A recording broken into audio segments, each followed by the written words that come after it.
Hello to all my viewers, this is Magicalamazing, and today's video is going to be on how I made my M3A1 Grease Gun. The main shape and body of this gun is pretty simple. It was all of the details in the insides that actually took a long time. So if you want to do this a little bit faster, you can just leave out all the complicated parts and the moving bits. I'm going to start off by sketching a full-scale picture of the gun on a piece of paper. If you don't know how to do this, or you're just interested how I do it, I have a couple videos explaining how I draw the pictures and how I use them as stencils. You can find links to those videos in the description of this one. The most simple piece to start out with is going to be the tube on the top, which is going to come from a piece of cardboard this long. I'm going to roll it up and stick it together. Here's what it looks like. Next, I'm going to pick a point directly opposite that of the seam and draw a line, and this is just going to be my reference for the top of the gun. This is the shape and position of the ejection port that I cut out of the tube. Next, I'm going to roll up a piece of paper and stick it inside of that tube. That's going to give the bolt a better surface to slide on and also make it look a bit nicer when the bolt's open. You can see white inside.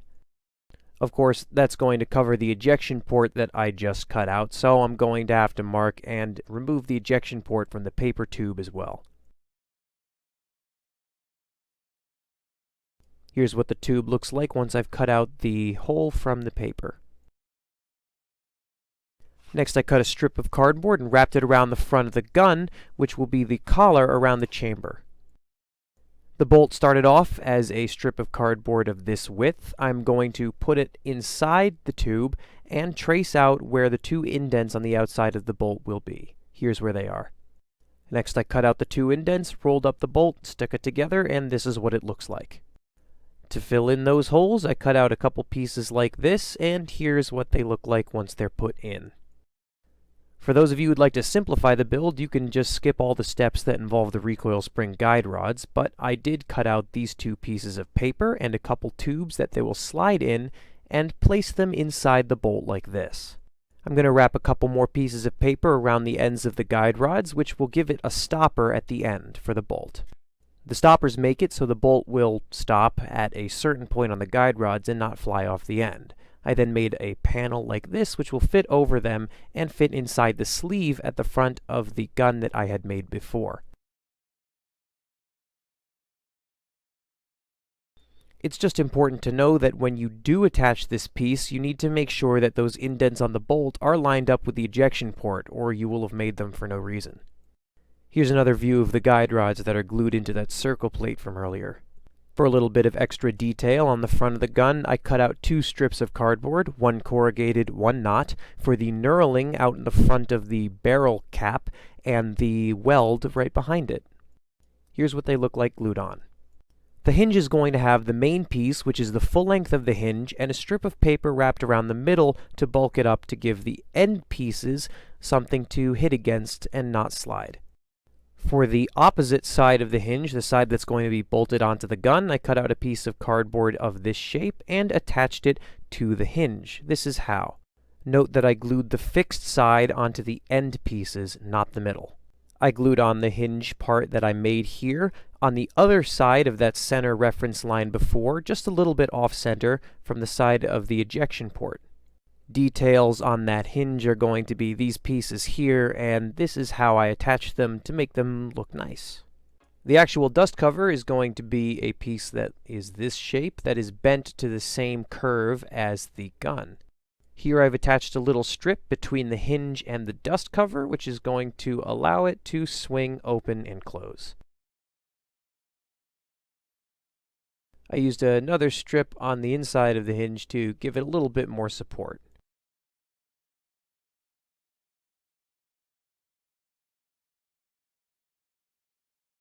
I made a small paper tube of this size, which I'm going to glue to the side of the dust cover.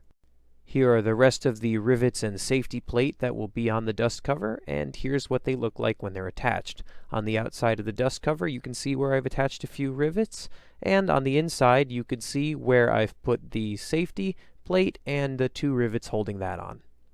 To begin work on the bottom part of the gun, I cut out these two panels. Using a strip of cardboard, I connected the two together like you see here. Notice I didn't cover the whole bottom. You can if you want, but it's not really necessary because not all of it's going to be showing. Next, I glued that onto the tube that I'd been working on before, directly opposite the reference line that I had been using. Next, I cut out the two sides of the grips, and I removed the corrugation in the pattern of the texture that is on the real gun. Here you can see what that looks like. After attaching the two sides of the handles to the gun, I cut out a strip of cardboard that looks like this. I'm going to wrap that around it to cover the corrugation. Here's what they look like once I've attached that piece. Those two parts on the end were to straddle the middle part that I had made before and allow that front part to have one continuous piece of covered corrugation. These two pieces will be attached to the gun where you see here, and this is what it looks like on the real one. Notice that they are not completely against the tube on the top. Using another strip of cardboard, I covered the bottom of those two pieces I just added. The two stock guides at the front are going to be made out of pieces like this, which I'm going to bend and attach here. I was careful to make sure that you could see all the way through and that there wasn't any glue on the inside, and that would allow for the stock to easily slide. I also took care to make it so that both of them were about the same size. The magazine well started out as two pieces like this, which I'm going to attach to the underside of the front of the gun, and using a strip of paper, I'm going to cover the front and back, but not the bottom. The details on the sides of the magazine well are just a couple pieces of cardboard with their corrugation covered, glued onto the side of the gun. Here you can see the strips with their corrugation covered, and this is where I attached them onto the magazine well. The two panels that will be the rear stock guides are these shape here, and I'm going to attach them to the gun like this. It's important here to make sure that they line up with the front ones and that once again they're about the same size. The rivets used to attach them to the gun are just some more small circles cut out of cardboard like this and glued on here. Note that I did this to both sides, not just the right. At this point, I remembered that I haven't actually capped the back of the gun yet, so I'm going to do that with a circle of cardboard before I move on, just so I can get that out of the way. The arms of the stock are these two pieces of paper, which I've rolled up very tightly and layered to make them this thick. Here you can see that they're about the same size, and this is the length I want them. Notice that they fit into the guides that I put earlier perfectly. To attach them together on the back, I made a couple pieces like this, which I'm going to attach one to the bottom here, and the other one right on top of it for a little bit more support. A small piece of cardboard bent into this shape with the corrugation covered like this is going to turn into the little hook on the back of the stock. I'm not quite sure what it's there for. Please let me know in the comments if you do, because I'm curious. Next, I rolled another stick of paper, and this time I'm going to cut it into 4 pieces that look like this, with the angles matching up so that I can make them into this shape. I ended up cutting out a couple more, which I'm going to flare out at the end like this. The bent wire part at the end of the stock that you rest your shoulder against, I didn't feel like doing using the previous method, so I cut it out of cardboard. And here's what it looks like when it's glued on. The rear sight is a piece that looks like this. I'm going to bend it on those lines to make it look smooth from the back. After adding a little strip to the top there to round it off, I also cut out a little circle with a smaller hole in it. I'm then going to glue that over the front of the larger hole that was in the main sight piece. A couple very small pieces of cardboard are going to be used as the welds on either side of the rear sight. Now, don't do what I did here. If you put it on the first time and it ends up crooked, take it off and put it on right, because it ended up looking pretty silly in that video. The cone on the front of the gun that the barrel sticks out of is shaped like this. The concentric circles are on there so I can trim it more accurately once it's already in the cone shape to get it to fit the gun correctly. Here you can see the cone after I've attached it to itself and trimmed it down, and this is how it should fit on the front of the gun.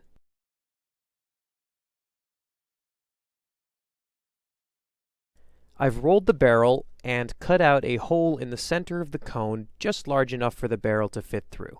You could just glue the barrel onto the top of the cone if you wanted, but I find doing it this way makes it a little bit stronger. I glued the barrel onto the plate that the guide rods are attached to, and then I glued the cone over it like this. That little part at the front there is just another strip of cardboard that I wrapped around the barrel at its base. There are a couple more little details on the sides of the gun that need to be put in, so I cut out 2 little pieces like this and glued them on, one on each side. A piece of cardboard with its corrugation removed in this shape is going to be attached under the front of the gun to look like this. The weld that holds the top of the gun together in the real gun is going to be approximated by me with a long thin strip of cardboard. I'm going to glue that directly over the center line that I had marked out before, all the way down the back of the gun. The front sight is just this little piece here that I glued onto the gun at the front. The non-working magazine release button consists of these pieces assembled together and attached to the gun right here like this. The reverse of the magazine release button is a piece of cardboard that I cut out in this shape that I'm going to bend and attach to the magazine well. The trigger guard is pretty simply just a piece of cardboard. I also covered the corrugation later, and the trigger is just the shape of the trigger cut out. Here's what they look like when they're glued on. Here's all the pieces that I'm going to use for the details on the outside of the gun, the little bits that I haven't done before. This is a view on the side where you can see I used a couple rolls of paper. I put some rivets up there by the magazine well. And I put the 2 dots on the back of the gun. This is what, on the real gun, the guide rods would be attached to. I also put a little circle on the bottom of the grip. The 2 sling mounts are a couple pieces of cardboard in these shapes, with the corrugation covered on the top ones, not the bottom ones, and here's what they look like assembled together. Next, I just glued those 2 assemblies onto the body of the gun. The magazine is extraordinarily simple compared to the rest of the gun. A couple pieces that I trimmed to fit in the magazine well like this, and a strip of cardboard in the middle connecting them together. The 5th and final part to the magazine is a little panel like this, which I'm going to glue to the bottom. And there you have it, an M3A1 Grease Gun. So thank you all for watching. I hope this helps you guys out, and this is Magicalamazing signing off till next time. See y'all later.